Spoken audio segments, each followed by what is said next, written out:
I want you to close your eyes for a second. We're going to do a little time travel. We're going back to a time before credit cards, before Apple Pay, before even, paper banknotes were a common thing. We are in a small, dusty village. It's a simpler time, but economically, it's a bit of a mess. It's a complete mess. And in this village, there's a man named Lala. Now, Lala is the village goldsmith. He's the guy with the big iron chest, the thick walls, and the scary-looking guard dog. He is the definition of security. So naturally, people in the village who have gold coins, let's say savings for a rainy day or a daughter's wedding, they don't want to keep that gold under a mattress. Right, it's stressful. You'd be worried all the time. So what do? They bring it to Lala. It's a classic arrangement. Yeah. Lala takes the physical gold, locks it in his vault, and in return, he gives the depositor a piece of paper, a receipt. And on that receipt, he writes a promise. I owe you 100 gold coins. Signed, Lala. Okay, so far so good. It's basically a cloakroom for money. But here's where the behavior of the entire village starts to change. Gold is heavy. It's risky to carry around. If I want to buy, say, 100 bushels of wheat from you, hauling a bag of gold coins is a workout. It's impractical. But that paper receipt from Lala, that's light. It fits in my pocket. And because everyone in the village trusts Lala, they know he actually has the gold, they start trusting the paper. Exactly. If you hand me Lala's receipt for 100 gold coins, I'll accept it as payment. Yeah. Why? Because I know I can walk down to Lala's shop and get the physical gold whenever I want. So effectively, the receipt becomes money. It starts to function as a medium of exchange. But that's not the magic trick yet. That's just the setup. Here is the moment where Lala becomes, the most important man in economic history. Lala's sitting in his shop, maybe sipping some tea, looking at his ledger, and he notices a pattern, a statistical anomaly. He realizes that people are creatures of habit. They deposit gold, but they rarely come back to withdraw the physical stuff. Yeah. And more importantly, they never all come back at the same time. Right. Maybe one guy comes on Monday to get 5 coins for groceries. Another guy comes on Wednesday to pay a worker. But the vast majority of that gold just sits there, gathering dust in the dark. It's idle. It's unproductive. He's just sitting there, and then the door opens. A villager named Ramu walks in. Now, Ramu doesn't have gold. He has nothing. But he has an idea. He wants to start a business, maybe a textile loom. He needs capital. He needs, let's say, 25 gold coins to get started. Lala looks at Ramu. Then he looks at the vault. He knows the vault is full of other people's gold. Technically, he shouldn't touch it. It's not his. But Lala is a businessman. He understands probability. He knows the original depositors aren't all coming for their gold today. So he makes a decision that changes the world. He grants the loan to Ramu. But wait, does he go into the vault and give Ramu a bag of 25 physical gold coins? He could. But what's easier? What's more efficient? He just writes out another receipt, a new piece of paper that says, I owe the bearer 25 gold coins. And he hands that paper to Ramu. Okay, pause. I need to stop you there because this is the part that every time just breaks my brain. Let's do the math. Lala originally had 100 coins in the vault. He issued receipts for 100 coins to the original depositors. Correct. So at that point, claims on gold equaled the actual gold. Claims were 100, assets were 100, the books are balanced. But now he just handed Ramu a new receipt for 25 coins. So there are receipts circulating in the village worth 125 coins, but there are still only 100 physical coins sitting in the vault. Precisely. Yeah. Lala has effectively created money out of thin air. He has created purchasing power that didn't exist 5 minutes ago. Ramu can now go and buy wood for his loom with that piece of paper. Isn't that fraud? I mean, if everyone showed up at once, the original depositors, and Ramu Lala is finished, he can't pay them all. In a village, maybe they'd call it fraud. In modern macroeconomics, we call it credit creation. And that Lala magic, that ability to create claims on value that exceed the actual reserves, is the engine of the entire global economy. If you don't understand what Lala just did, you cannot understand why the US dollar has value, you can't understand inflation, and you certainly can't understand the Reserve Bank of India. That is a terrifying and fascinating thought, and that is exactly what we are doing today. We are going to look under the hood of that engine. We are breaking down Chapter 3 of the NCERT Class 12 Macroeconomics textbook, Money and Banking. We're going to decode the functions of money, the psychology behind why we hoard it, the mathematical beauty of the money multiplier, and the tools the RBI uses to keep Lala, or other modern banks, from blowing up the entire system. Welcome to the deep dive. This one is specially crafted for the learners out there, particularly the Simplified UPSC by PPP community. We know you are grinding for those exams, so we're going to make sure we hit every single concept you need from this chapter. And we're going to link it to previous year questions PYQs, so you know exactly how this theory shows up in the exam hall. It's not just about knowing it, it's about knowing how to apply it. Before we jump back into that vault with Lala, I have a mission for you. If you are finding value in this, if you want to understand the economy not just for marks but for life, you need to subscribe to the Simplified UPSC by PPP YouTube channel. Just go and hit that button right now. It helps us massively. And honestly, creating these deep dives takes a lot of time and a lot of resources. So we have a humble request. If you're capable, if you're in a financial position to do so, please consider supporting the show on Patreon. It ensures we can keep bringing this content to you week after week without compromise. A huge warm shout out to everyone who is already supporting us. You guys are legends. You are the reason we can do this. Also, engage with us. Like the video, leave a comment. Tell us if the Lala story finally made sense to you. We read all the comments, and it helps the algorithm find other learners just like you. One last housekeeping note. Don't worry about scribbling down every single definition we say. We've got you covered. Free notes with practice PYQs are available right now on our public Telegram channel.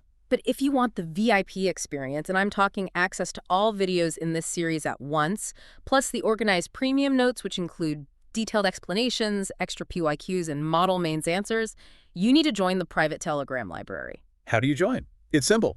Just DM us on the public Telegram channel to get access. Trust me, the model answers alone are worth their weight in gold.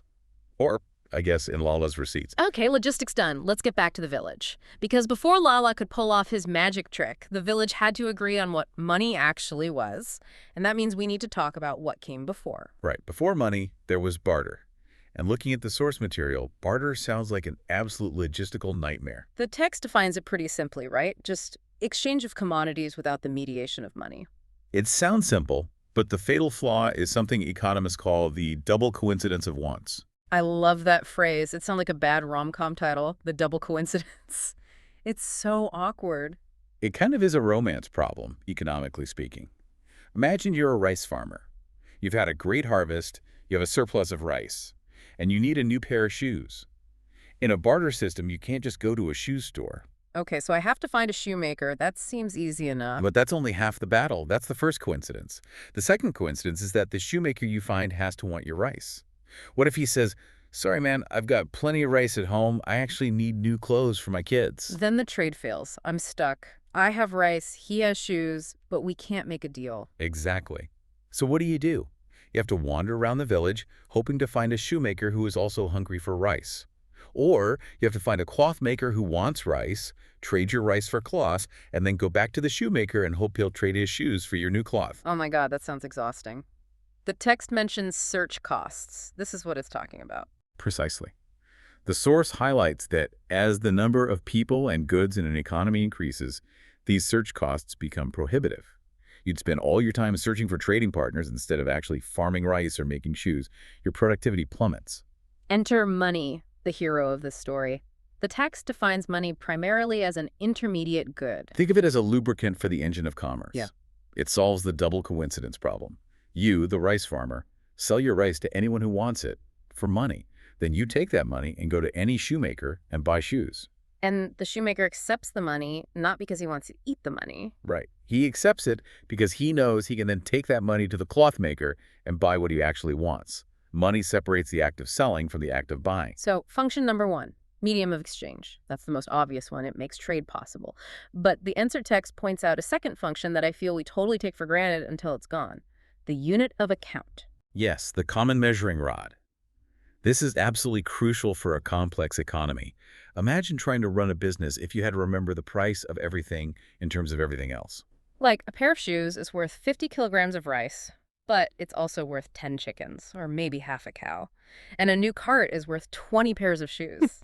My head is already spinning. It gets messy fast. If you have just 100 different goods in your economy, you need to remember almost 5,000 different exchange rates. It's impossible. Money simplifies this. It gives us a standardized unit, the rupee, the dollar, the euro, to express the value of everything.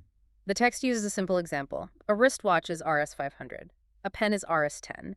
A pencil is RS2. Because we have that common unit, you can instantly do the math. 1 pen is worth 5 pencils. 1 wristwatch is worth 50 pens. You don't need to find a guy swapping pencils for pens to figure that out. It provides a common language for value. And this connects to a really important concept check in the source material, which I think is a classic UPSC trap question area.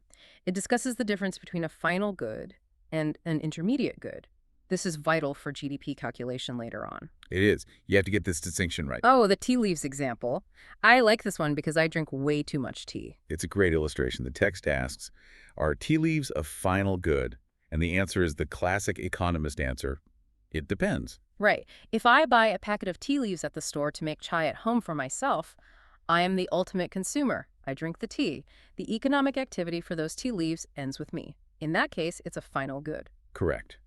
But if a restaurant owner, let's call him Chaiwala Bill, buys those same tea leaves, he isn't the final consumer. He uses the leaves as an input, as a raw material to brew tea, which he then sells to a customer. So for him, the tea leaves are an intermediate good. The final good is the cup of chai he sells me.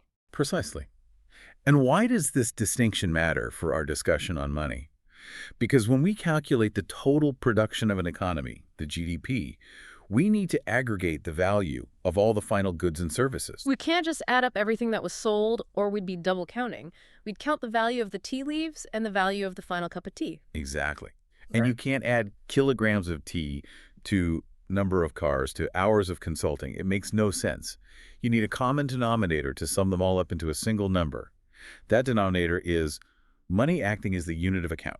Okay, so we have medium of exchange, which makes trade happen, and unit of account, which lets us measure the economy. There's a third one, which the text mentions, but it adds a pretty big disclaimer to it. Store of value. This is the idea that you can transfer purchasing power from the present to the future. You earn money today, but you might want to spend it next year on a vacation. You can, in theory, put the money in a box, and it will still be there to be spent later. But the disclaimer is all about stability, right? It's about inflation. Exactly. Money is only a good store of value if its own value is stable. If prices are rising rapidly, inflation, then money is a terrible store of value. If you keep Rs100 under your mattress and prices double over the course of the year, your Rs100 can now only buy half as much stuff as it could before.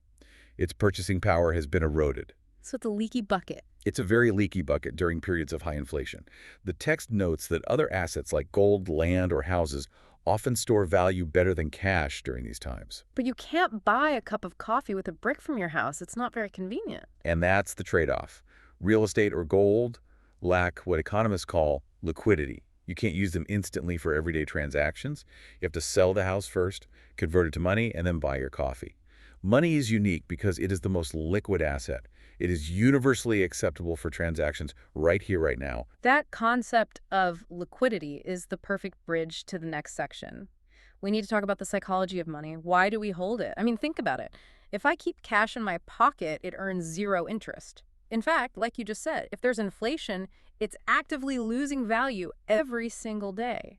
A purely rational, calculating machine of a person should, in theory, put every single rupee into a bond or a savings account where it earns something, even a tiny amount. So why do we hold cash? Why do we have wallets at all? This is what the great economist John Maynard Keynes famously called the liquidity preference. There's a trade-off between the convenience of liquidity and the interest you give up by not investing. The NCERT text breaks this down into two main motives. The first one is practical and, honestly, a bit boring: the transaction motive. Which basically just means we need cash to buy stuff because life isn't perfectly synchronized. Right. Your income and your expenditure don't happen at the exact same time. You usually get paid once a month, but you buy milk and bread and vegetables every day. You need some cash on hand to bridge that gap. The source gives us a really simplified two-person economy to explain the math of this, and I think it's worth walking through because the conclusion is important. Okay, let's do it. Imagine a world with just two actors, a firm and a worker. That's it. The firm produces all the goods, and the worker provides all the labor. On the first day of the month, the firm pays the worker a salary of Rs100. So on day one, the worker has Rs100 cash in his pocket. The firm has zero cash. Right. And we assume the worker spends this money evenly throughout the month buying goods from the firm. So let's say it's a 30-day month. He spends about Rs 3.33 every single day. So every day, the worker's cash balance goes down a little and the firm's cash balance goes up a little. On day 15, halfway through the month, the worker has Rs 50 left and the firm has received Rs 50 in revenue. And by the very end of the month, on day 30, the worker has spent all his money, so he has zero. And the firm has the full Rs 100 back. It's a closed loop. The money is now back where it started, ready for the next payday. Okay. But here's the key question the text asks. What is the average cash holding of the worker over the month? Well, he started with 100 and ended with 0. Assuming he spends it evenly, the average is simply 100 plus 0 divided by 2. So Rs 50. And what about the firm? They started with 0 and ended with 100. Their average is also 0 plus 100 divided by 2, also Rs 50. So in this tiny economy, the total demand for money for transactions is the worker's average holding plus the firm's average holding. 50 plus 50 equals Rs 100. Which happens to be the total income in the economy for that month. Exactly. The takeaway here, the general principle, is that the transaction demand for money is directly proportional to the total value of transactions. And the value of transactions is closely linked to nominal GDP, which is made up of real GDP and the price level. So, to put it simply, if the whole economy gets bigger, or if prices just go up, people need to hold more cash just to get through the month. That's it. It's pretty intuitive. Okay, so buying milk and paying rent is easy to understand. But the second motive, this is where the text gets really technical, and honestly, this is where most students get tripped up. The speculative motive. This is the hardest concept in the chapter, for sure. This isn't about holding money to buy things. This is about holding money as an asset, as a way to store wealth. You are making a choice. Do I hold my wealth as cash, which is perfectly safe but earns 0 interest, or do I hold it as bonds, which earn interest but their price can change? And the source highlights a critical inverse relationship here that you just have to burn into your brain. It says, when interest rates are high, bond prices are low. When interest rates are low, bond prices are high. My brain refuses to accept that naturally. Why aren't they moving in the same direction? It feels like they should. It's counterintuitive, I get it. Let's use an analogy to make this stick forever. Imagine you bought a special government bond a few years ago. It's a piece of paper that promises to pay you a fixed amount, let's say 5 rupees every year, forever. That 5 rupees is written in stone. It's a fixed coupon payment. Okay, I have my 5 rupee a year paper. It's my little money machine. Now, at the time you bought it, let's say the general interest rate in the economy, what banks were offering on deposits was 5%. So if you wanted to earn 5 rupees from a bank, how much money would you need to deposit? Simple math.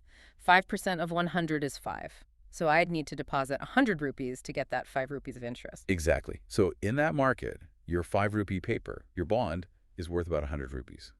It's equivalent to a 100 rupee deposit. Someone would be willing to pay you 100 rupees for it. Okay, makes sense. Now, a year passes. The RBI has been raising rates to fight inflation. The new interest rate offered by banks is 10%. Interest rates have gone UP. Now, if I want to earn 5 rupees from the bank, how much do I need to deposit? Well, 10% of 50 is 5, so I only need to deposit 50 rupees now. Correct. So suddenly, nobody wants to pay 100 rupees for your old bond anymore. Why would they?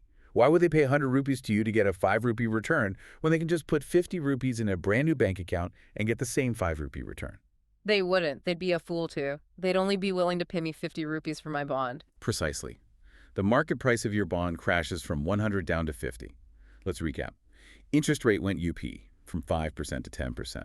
The market price of your existing bond went down from 100 to 50. That is the inverse relationship. That is actually crystal clear. High interest rates make old, existing bonds with their fixed payments look like a bad deal, so their market price has to fall to compete. You've got it. Now let's bring in the speculator. The speculator is not just looking at today. They are betting on the future. Let's run 2 scenarios. Interest rates are currently very, very high. Let's say 15%. Okay, if rates are at 15%, the speculator is probably thinking, well, they can't stay this high forever. They have to come down eventually. Exactly. They expect interest rates to fall in the future. And if interest rates fall in the future, what happens to bond prices? Based on what we just said, if rates fall, bond prices will go up. That's a capital gain. Bingo. The speculator sees a profit opportunity. So what do they do with their wealth right now? They want to own bonds. They take all their cash and buy as many bonds as they can, hoping to sell them later at a higher price. So when interest rates are high, the demand for holding money for speculative reasons is very low. Everyone wants bonds instead. Okay, let's flip it. Scenario B. Interest rates are super low, rock bottom. Let's say 1%. If rates are at 1%, the speculator thinks, There's nowhere for them to go but up. The next move from the RBI has to be a hike. And if interest rates are expected to rise, Then bond prices are expected to crash. That is a huge capital loss. I do not want to be holding a bond that is about to lose half its value. exactly right. So what do? You sell your bonds immediately. You convert all your wealth into cash. You sit on that cash and wait for the crash. So when interest rates are low, the speculative demand for holding money is very high. This leads to that dramatic term the text uses, the liquidity trap. It sounds very final. It is the extreme limit of this logic. Imagine the interest rate is so low, the text calls it 20 million, the minimum possible rate, that everyone in the entire economy is absolutely 100% convinced it can only go up from here. So if everyone is certain bond prices are about to collapse. Yes, so nobody, absolutely nobody, wants to hold a bond. It's a hot potato. Everyone dumps their bonds and hoards cash. The speculative demand for money becomes, in theory, infinite.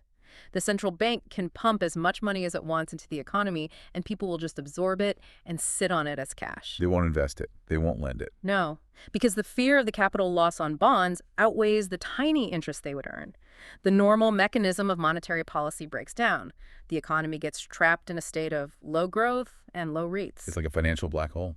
That is fascinating. It really shows that money isn't just a simple tool for trade. It's a vehicle for fear and greed and speculation. It absolutely is. So we've covered why people want money for transactions and for speculation. Now, let's go back to the supply side. Where does all this money come from? And this brings us right back to our friend Lala and his magic trick. But first, a quick definition check for the UPSC crowd, because this is crucial. The text defines money supply very specifically. Yes, and this is a classic prelims trap question. Money supply is a stock variable, meaning it's measured at a specific point in time, not over a period. But crucially, it is the stock of money held by the public. And we need to be very clear on who is the public. The public is basically everyone who uses money, households and firms. It does not include the suppliers of money themselves. So wait, the cash sitting inside the RBI's vault in Mumbai, or the cash sitting in the ATM of an HDFC bank, that is not part of the money supply. Correct. That is a massive distinction you have to remember. If the money is in the vault of the central bank or a commercial bank, it is considered to be outside of public circulation. It only becomes part of the money supply when you or I withdraw it and put it in our pocket or our business's cash register. Okay, got it. Now, the text talks about different measures, M1, M2, M3, M4. The most common one, the most narrow one, is M1. Yes, M1 is defined as CU plus DD, that is currency, notes and coins held by the public, plus demand deposits held by the public. Demand deposits are basically our current accounts or checking accounts. The text notes they are checkable. You can write a check against them. But here's a nuanced point that often comes up. Are checks themselves legal tender? No, absolutely not. This is another exam favorite. Legal tender is money that, by law, cannot be refused for the settlement of a debt. If I owe you Rs 500 and I offer you a crisp 500 rupee note, you have to accept it. That's the law. But if I offer you a check for Rs 500, you can legally say, sorry, I don't trust you. Your check might bounce. Bring me cash. So cash is legal tender. Checks are what we call fiduciary money. Their acceptance is based on trust between the two parties, not on a legal mandate. okay, that's a sharp distinction. Yeah. Now let's get to the main event, money creation. We saw Lala do it with gold receipts, but how does a modern bank like SBI or ICICI or HDFC do it? They don't have a gold vault. No, but they have something just as powerful, the fractional reserve system. And it works in exactly the same way as Lala's vault, just with different accounting entries. We need to walk through the balance sheet of a fictional bank. Let's call it the Bank of PPP. I like the sound of that. Okay, so I, the host, walk into the Bank of PPP, and I deposit Rs 100 in cash that I had under my mattress. Okay. On the bank's balance sheet, two things happen simultaneously. On the asset side, the bank's cash holdings, or reserves, go up by 100. On the liability side, the bank now has a deposit of Rs 100. It's a liability because the bank owes you that money back. So assets, reserves, liabilities, deposits. 100 equals 100. The balance sheet is balanced. And at this exact moment, has the money supply changed? No. M1 is still 100. It's just changed form. It's moved from currency with the public to demand deposits with the public. The total is the same. But now the RBI steps in. They have a rule called the cash reserve ratio, or CRR. That's right. The RBI says, Bank of PPP, you received a 100 rupee deposit. You don't need to keep all 100 rupees in the safe just in case the depositor comes back. You only need to keep a fraction. Let's assume for our example the CRR is 20%. So the bank has to keep 20% of 100, which is RS20, in its vault or with the RBI. That leaves RS80 free, or what the text calls excess reserves. And banks are in the business of making a profit. That RS80 sitting in a vault earns them nothing. In fact, it costs them money to guard it. So what do? They lend that RS80 to a borrower. Let's say a person named Mr. Matthew wants a loan to buy a new phone. Okay, here's where I get skeptical again. Does the bank manager go to the vault, take out 80 rupees in cash, and hand it to Mr. Matthew in a bag? Usually no. And this is the modern version of Lala's trick. When the bank lends Rs80 to Mr. Matthew, they simply open a new deposit account in his name and type plus 80 into the computer system. Wait a minute. So now I still have my deposit of RS100, which I can access anytime. And Mr. Matthew now has a deposit of RS80, which he can spend. Exactly. Let's look at the total deposits in the economy. It's your 100 plus Mr. Matthew's new 80. Total deposits are now 180. The money supply, M1, has just increased by Rs80. But the physical cash in the banking system is still just my original Rs100. Yes. The bank has created Rs80 of credit money. It exists only as an entry in a computer ledger, but it has real purchasing power. Mr. Matthew can use it. And I assume it doesn't stop there, does it? Mr. Matthew didn't borrow the money just to look at the number in his account. He's going to spend it. Right. He goes to a phone shop owned by, say, Jaspal Kaur. He buys the phone and transfers that Rs80 to her bank account. Now, let's say Jaspal Kaur banks with another branch of the Bank of PPP, or even a different bank, it doesn't matter. She deposits that Rs80.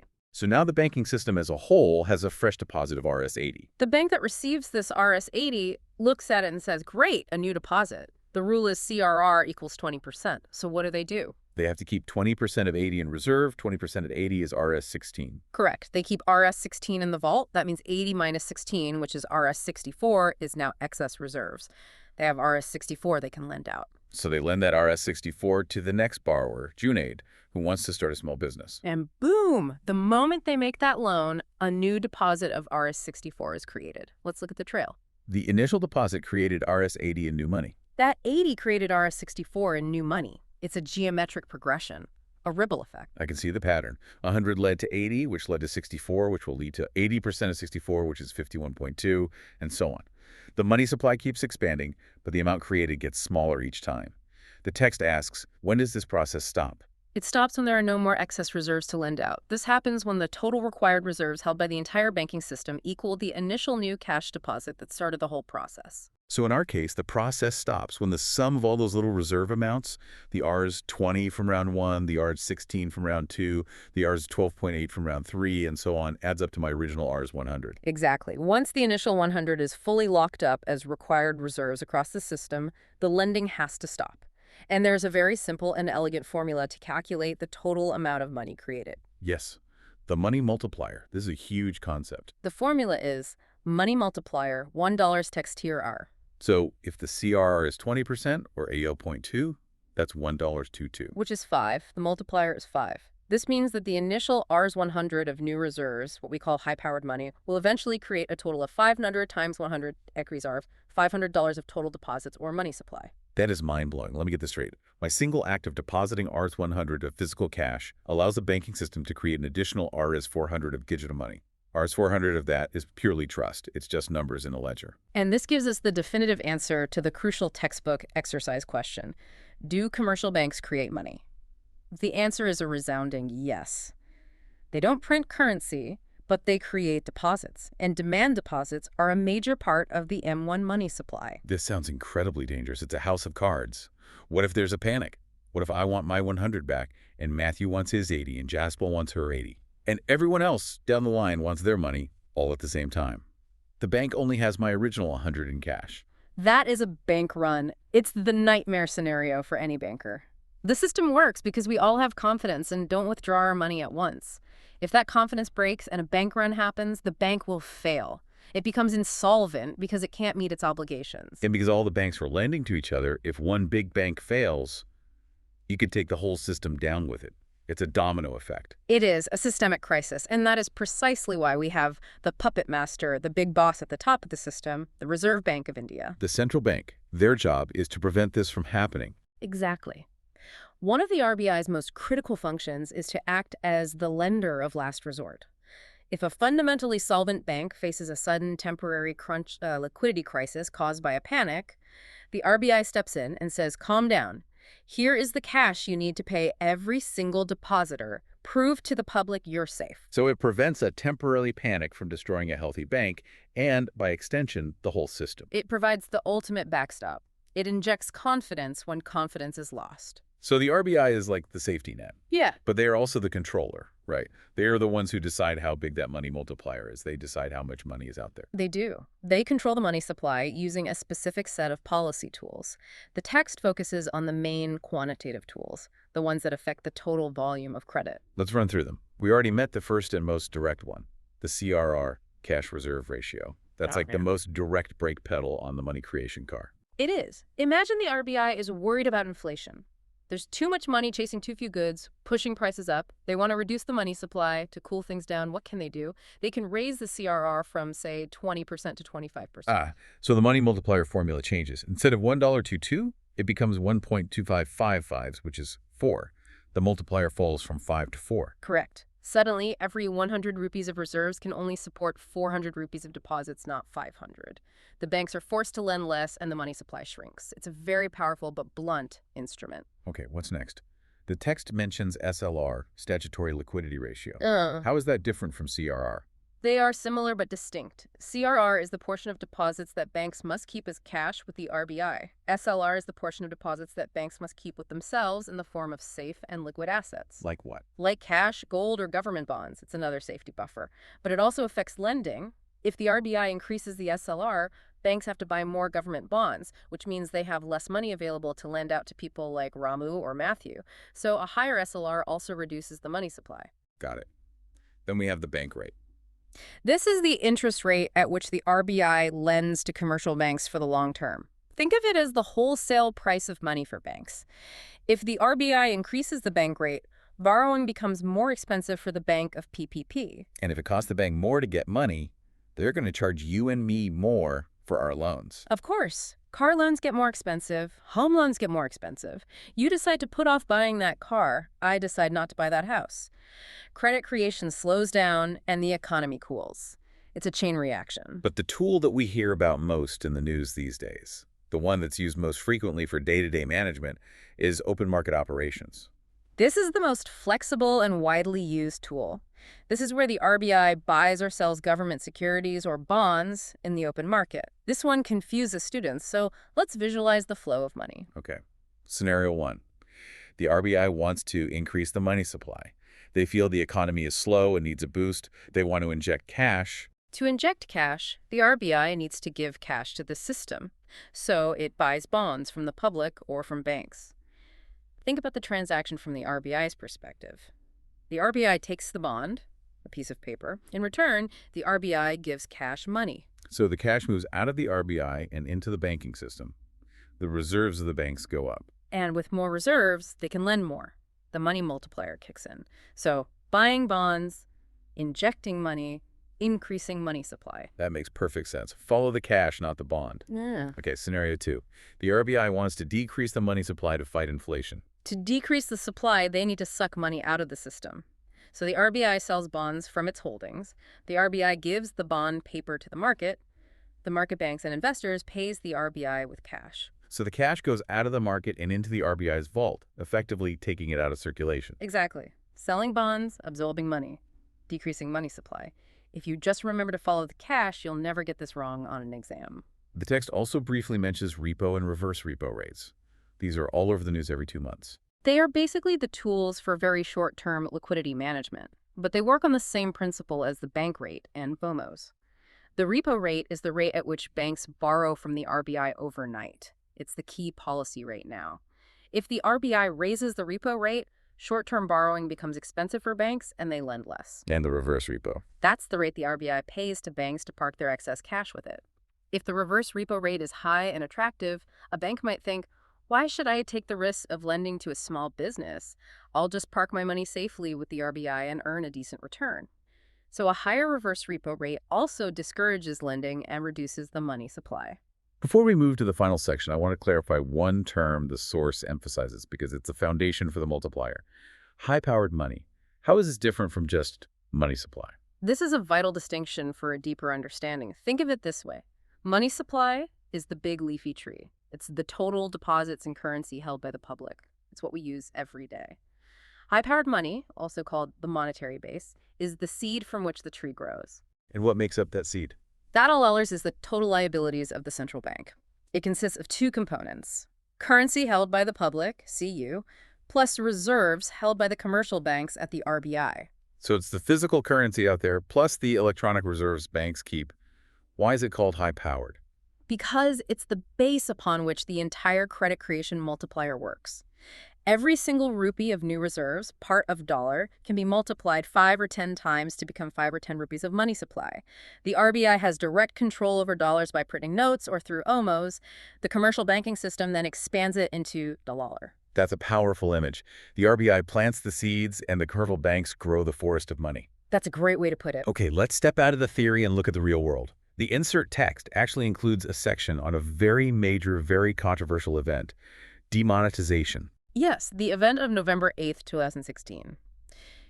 It's important, especially for an exam, to look at this dispassionately through the lens of the source material and its stated objectives and outcomes. The text defines it simply as the act of stripping the legal tender status from the then existing RS 500 and RS 1000 notes. It then lists the arguments on both sides. On the pros, or the intended effects side, it mentions improving tax compliance. The logic there was straightforward. If you were holding large amounts of unaccounted cash, black money, you couldn't spend it anymore. You had two choices: let it become worthless paper or deposit it in a bank.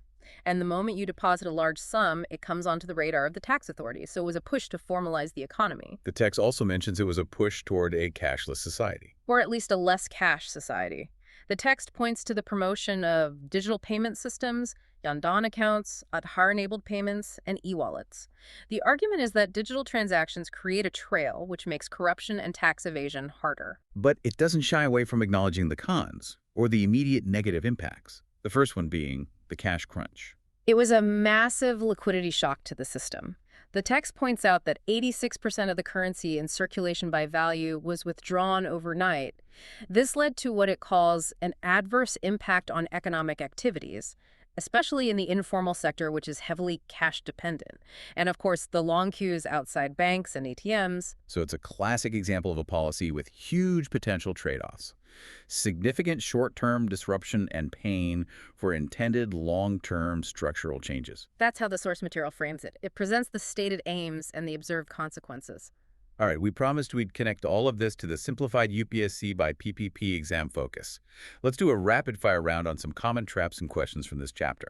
Is a check legal tender? We covered this. The answer is a firm no. It is fiduciary money based on trust, not legal tender, which is based on law. Trap 2. Who creates money in the economy? It's a tricky question. It is. The most complete answer is that the RBI creates the monetary base, or high-powered money. The commercial banks, through the process of credit creation, create the broader money supply. So if a question asks, do commercial banks create money? The answer is an unqualified yes. Trap 3. If the RBI buys bonds in a MOMO, the money supply will Increase. Always follow the cash. The RBI is giving cash to the market to get the bond. And I have to say it again. If you want to see how to structure these points into a perfect 150-word answer on, say, the role of the RBI as lender of last resort, those model answers are in the premium notes on the private Telegram channel. And that's a key skill. Writing a good answer is different from just understanding the concept. You need the right keywords. Fractional reserve banking, credit multiplier, liquidity adjustment facility, moral suasion. The notes give you that specific vocabulary that examiners are looking for. We have covered a massive amount of ground. From the double coincidence of wants in a dusty village with no money to the high-speed, complex digital transactions of today. And it all seems to bring us back to that one core concept we started with: trust. It really does. The source text mentions the term fiat money. The word fiat comes from Latin. It means by order or by decree. The paper note in your pocket or the digital number in your account has value only because the government decrees that it does, and, much more importantly, because we all believe it does. We trust that we can exchange it for real goods and services. Lala's receipt worked because the village trusted Lala. The rupee works because we, collectively, trust the RBI and the government of India to manage its value. And if that trust breaks, We saw a theoretical example in the liquidity trap. The system freezes. We see real-world examples in countries with hyperinflation where money becomes worthless overnight. It's a fragile, beautiful, and absolutely essential magic trick that keeps our entire civilization running. That is a final, provocative thought for you to chew on. Something to think about the next time you tap your card or scan a QR code. You aren't just moving numbers, you are participating in a massive collective act of faith that holds the world together. Without a central authority that we trust, or in the international market where there is no single authority, what really guarantees the value of anything? The deep question to end on. All right, that brings us to the end of this deep dive. I hope we made the dismal science of economics a little less dismal and a lot more magical for you today. We hope it was useful. And once again, if this helped you, please do us a huge favor and subscribe to Simplified UPSC by PPP on YouTube. We are building a community of serious learners here, and we want you to be a part of it. And if you are in a position to do so, please consider supporting us on Patreon. It keeps the lights on and allows us to keep these deep dives completely ad-free. Also, don't forget to check the Telegram, the public channel for free notes, and the private library for the premium organized content. Just DM us on the public channel to join. And finally, like, share, and leave a comment. Let us know, what is the next chapter you want us to decode? Your feedback drives what we do next. Until then, keep learning, stay curious, and maybe don't keep all your money under the mattress. Goodbye, everyone. See you next time.